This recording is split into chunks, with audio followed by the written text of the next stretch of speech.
اعوذ باللہ من الشیطان الرجیم بسم اللہ الرحمن الرحیم یا ایہا الرسل کلوا من الطیبات واعملوا صالحا انی بما تعملون علیم صدق اللہ العظیم۔ محترم بزرگوں، نوجوان ساتھیوں اور میری قابل احترام مائیں اور بہنیں،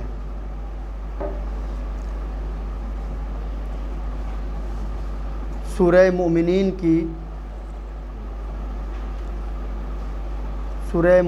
کی میں نے ایک آیت آپ کے سامنے تلاوت کی ہے۔ اس میں اللہ تبارک و تعالی اپنے رسولوں سے مخاطب ہے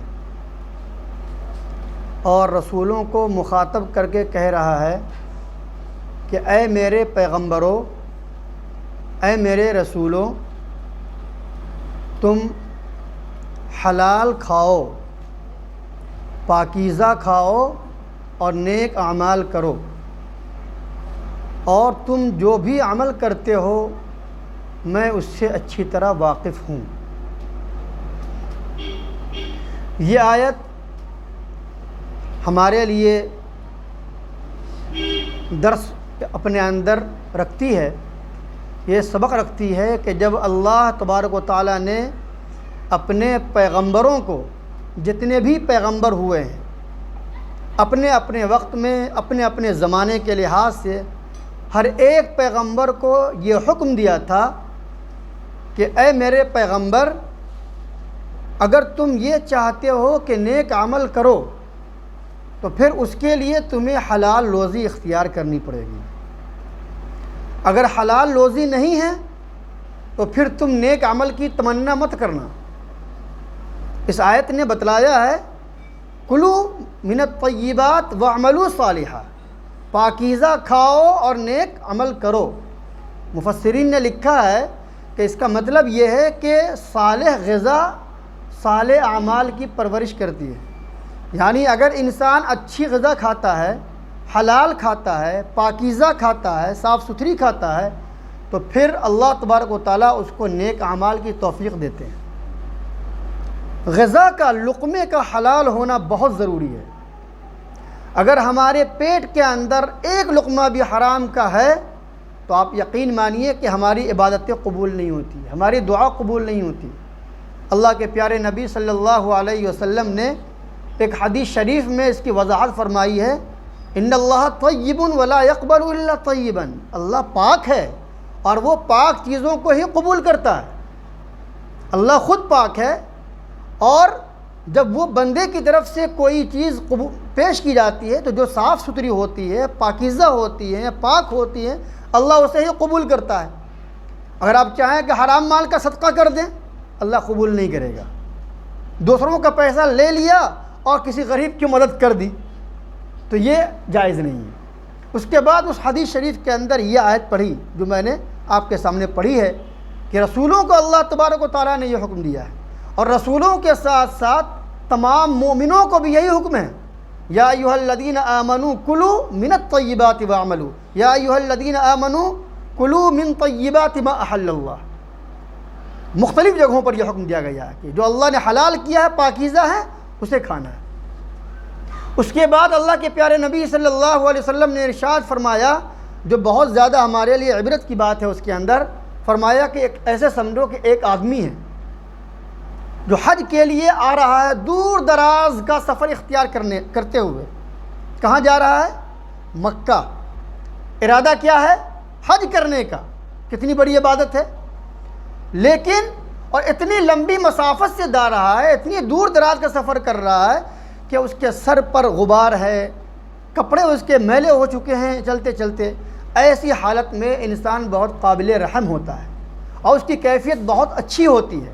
اس وقت جب بندہ اپنے رب سے کوئی دعا مانگتا ہے تو پھر اللہ تبارک و تعالیٰ اس کی دعا ضرور قبول کرتے ہیں، اور مسافر کی دعا تو یوں بھی قبول ہوتی ہے۔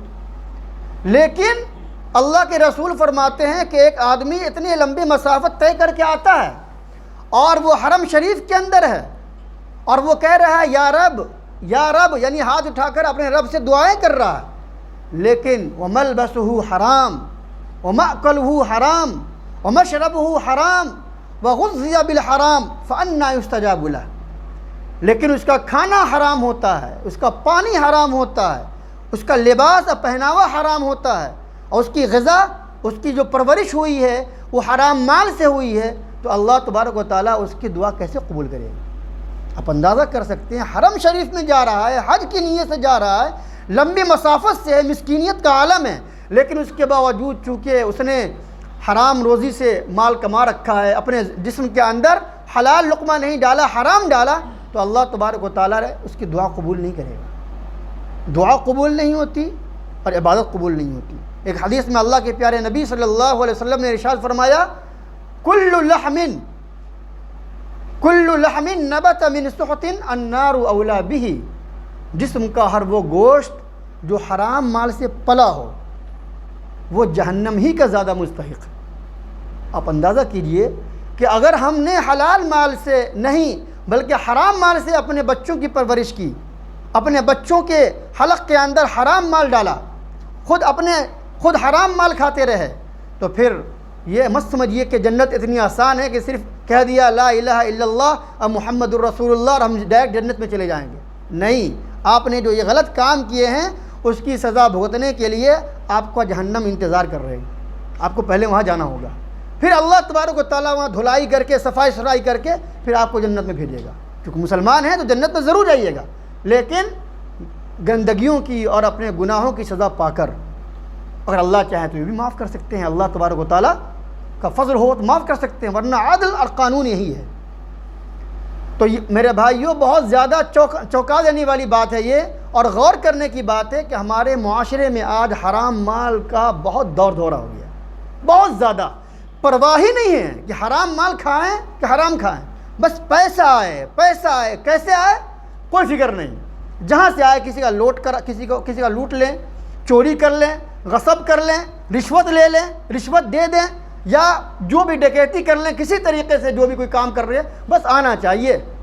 اللہ کے پیارے نبی صلی اللہ علیہ وسلم نے پیشن گوئی کی تھی کہ ایک زمانہ آئے گا، فتنوں کا دور ایسا ہوگا کہ لوگوں کو پرواہ نہیں ہوگی کہ حلال کیا ہے اور حرام کیا ہے، بس وہ ٹوٹے پڑیں گے اور مال جمع کریں گے۔ ایسا لگتا ہے کہ آج کے دور کے بارے میں اللہ کے پیارے نبی صلی اللہ علیہ وسلم نے ارشاد فرمایا تھا، آج یہی زمانہ ہے۔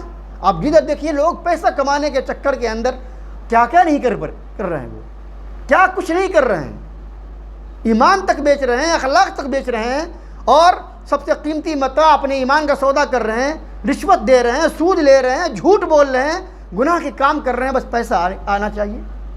اللہ کے پیارے نبی صلی اللہ علیہ وسلم نے ایک حدیث میں اور ارشاد فرمایا کہ قیامت کا جب منظر ہوگا، محشر کا میدان ہوگا، اور سب لوگ لائن میں کھڑے ہوں گے حساب دینے کے لیے، کیونکہ اس سے پہلے جنت اور جہنم کا فیصلہ بھی نہیں ہوا ہوگا۔ جنت اور جہنم میں جانے کے لیے اللہ لائن میں لگوائے گا کہ ابھی لائن میں لگو، ابھی تمہارا حساب دیکھیں گے۔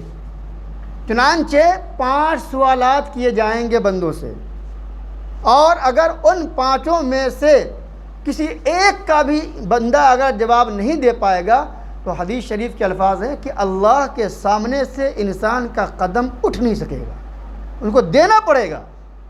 اللہ پوچھیں گے یہ 5 سوالات میں نے اپنے پیغمبر کے ذریعے بھیجے تھے، اور دنیا ہی کے اندر میں نے یہ پیپر اوپن کر دیا تھا، تم نے تیاری کی کہ نہیں کی؟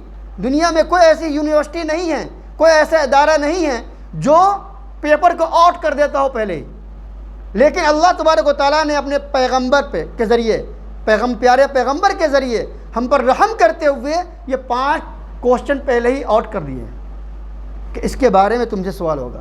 ان میں سے پہلا یہی ہے کہ تم نے اپنی زندگی کہاں گنوائی، حساب دو۔ میں نے جو تم کو 60 سال کی 70 سال کی زندگی دی تھی، پل پل کا حساب دو، کون سا نیک کام کیے، کون سا برا کام کیا، تم نے کیا کیا، اس کا حساب تمہیں دینا ہوگا۔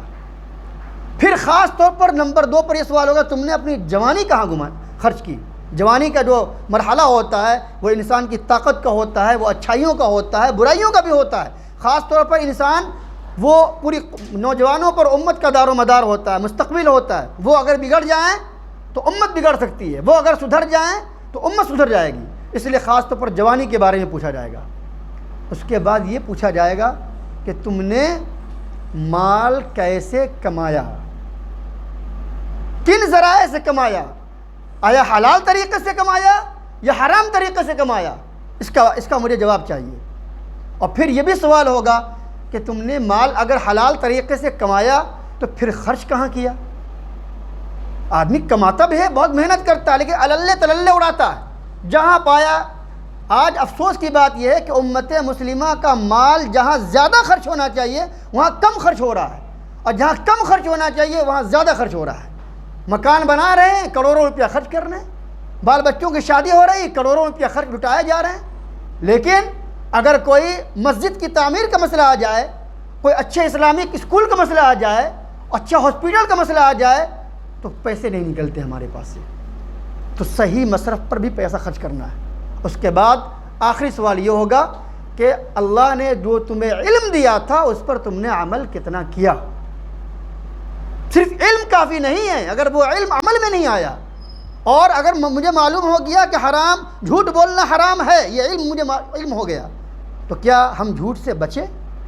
ہمیں یہ معلوم ہو گیا کہ ماں باپ کو نہیں ستانا، تو کیا ہم نے اپنے والدین کا احترام کرنا شروع کیا؟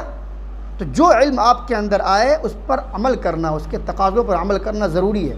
تو میں یہ کہہ رہا تھا کہ محشر کے اندر بھی اللہ تبارک و تعالیٰ اس وقت تک آپ کو لیے جنت کا فیصلہ نہیں کریں گے جب تک کہ آپ یہ 5 کوشچن کا جواب نہیں دے پائیں گے۔ ان میں سے یہ بھی ہے کہ مال کیسے کمایا۔ آج ہمارے یہاں کوئی پرواہ نہیں ہے، بچوں کو بھی کوئی پرواہ نہیں ہے، جہاں پایا جو پایا دے دیا، جتنے چاہے پیسے دے دیے، جیسے چاہا ان کی تربیت کر دی۔ نہیں میرے دوستو، آپ چاہیے، آپ کی بہت بڑی ذمہ داری ہے، اگر آپ یہ چاہتے ہیں کہ آپ کے بچے مستجاب الدعوات ہوں، آپ کے بچوں کی دعائیں قبول ہوں، تو حلال لقمے کا اہتمام کروائیے۔ حضرت ابو سعد بن وقاص رضی اللہ تعالیٰ عنہ نے اللہ کے پیارے نبی صلی اللہ علیہ وسلم سے فرمایا کہ مجھے کوئی ایسا عمل بتلا دیجئے کہ جب میں وہ کام کروں تو اللہ میری سب دعا قبول کر لے۔ کہا اچھا، اگر یہ تم چاہتے ہو کہ اللہ تمہاری دعائیں قبول کر لے تو تم حلال لقمے کا اہتمام کرو۔ اس لیے بزرگان دین کہتے ہیں اکل حلال یعنی حلال کھانا، اور صدق مقال یعنی سچ بولنا، یہ ولایت کی یعنی ولی ہونے کی، اللہ کے نیک بندہ ہونے کی نشانی ہے۔ سچ بولے آدمی اور حلال کھائے، اگر یہ 2 کام کر لے تو آپ نیک ہیں، ولی ہیں، متقی ہیں۔ مال کا صحیح استعمال کریں، زبان کا صحیح استعمال کریں۔ اللہ تبارک و تعالی ہم لوگوں کو عمل کرنے کی توفیق عطا فرمائے۔ نبیوں کو جب یہ حکم دیا گیا ہے، آپ غور کر سکتے ہیں، تو پھر ہم لوگ کتنے اس کہتے ہیں اللہ کے اس حکم کے محتاج ہیں۔ اس لیے غور کیجئے اور آدھی سے یہ عہد کر لیجئے کہ ماضی میں جو ہوا، لیکن آئندہ ہم اس کی کوشش کریں گے کہ ہمارے گھر میں اور ہمارے پیٹ میں ذرہ برابر بھی حرام لقمہ نہیں جائے گا۔ اللہ تبارک و تعالی ہم لوگوں کو اس کی توفیق بخشے اور اپنی مرضی والی زندگی پر چلنے والے ہم لوگوں کو بنا دے۔ آمین۔ وآخر دعوانا ان الحمدللہ رب العالمین۔